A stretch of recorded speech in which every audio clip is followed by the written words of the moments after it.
on pose souvent la question aux investisseurs qu'on pitch pour que notre réseau soit au plus près de leur thèse. On leur demande voilà, comment ils aiment recevoir leur deal flow. En fait, ils sont assez classiques au final.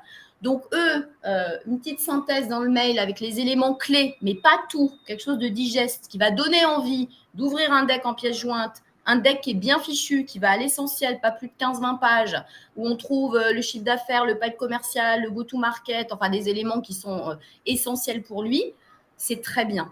Après, la question que vous posez, c'est comment sortir du lot? Parce qu'effectivement, certains fonds reçoivent pléthore de dossiers, donc comment attirer l'œil en fait? Alors, je dirais que déjà, si vous faites un mail qui soit hyper synthétique, hyper impactant, c'est-à-dire chaque mot compte, il est dense, mais au moins on se rend compte tout de suite que le projet a de la valeur. Et puis, il y a nous, on a rencontré des fondateurs qui font des choses intéressantes. Par exemple, c'est pas de l'écrit, c'est une petite vidéo.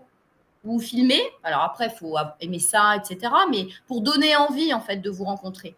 Alors, on peut trouver des idées un peu originales. Parmi les éléments différenciants, n'hésitez pas, si vous avez un open space avec vos équipes qui travaillent, à mettre 2-3 photos, une vidéo de l'open space. Si vous êtes un projet industriel, à filmer pendant 30 secondes votre atelier. Si vous êtes une biotech, à être dans votre laboratoire, à montrer en fait, au-delà d'un PowerPoint, que vous êtes déjà en train d'exécuter. Il faut incarner en fait votre action, votre activité. Et c'est souvent quelque chose qui manque dans les decks, c'est vous en situation, ou votre projet en situation, ou votre équipe en situation.